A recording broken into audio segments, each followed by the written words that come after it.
শরৎচন্দ্র চট্টোপাধ্যায় আর বাংলা সিনেমার সম্পর্ক অনেক দিনের।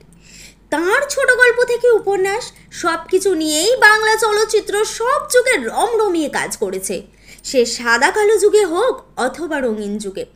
উত্তম কুমার, সুচিত্রা সেন হন অথবা দেবশ্রী রায়, শরৎ রচনাবলীকে কেউই ছাড়তে পারেননি। আর শুধু বাংলা ছবি কেন, মুম্বাইয়েও যুগে যুগে শরৎচন্দ্রের কাহিনী থেকে ছবি নির্মিত হয়েছে। পিছিয়েও থাকলো না আমাদের এই যুগের ওটিটিও।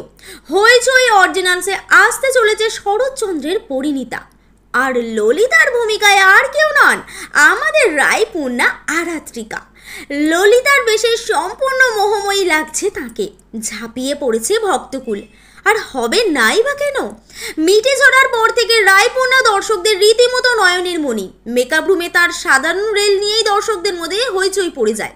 আর এমন বেশে চরম কামনাময়ী আরাত্রিকার দুঃসাহসিক রূপ দেখার পর নেটিজেনরা আর কি করে নিজেদের সামলে রাখেন, যেখানে আরাত্রিকা নিজেই বলছেন, আমিও ললিতা, তোমার রূপের বাহার, গুণের আধার, তুমি বঙ্গনারীর পরম প্রিয়, তোমার ললিতা যে শুধুই তুমি।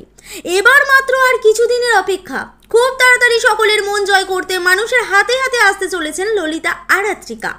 এমনই সেলিব্রিটির হাড়ের লেটেস্ট নিউজ 7 তাড়াতাড়ি আপনাদের কাছে পৌঁছে দিতে বদ্ধপরিকর টাইমলাইন ক্রিয়েশন। আপনাদের কেমন লাগছে আমাদের আদরের আরাত্রিকাকে? মন্তব্য করে জানান আমাদের মন্তব্যের বাক্সে।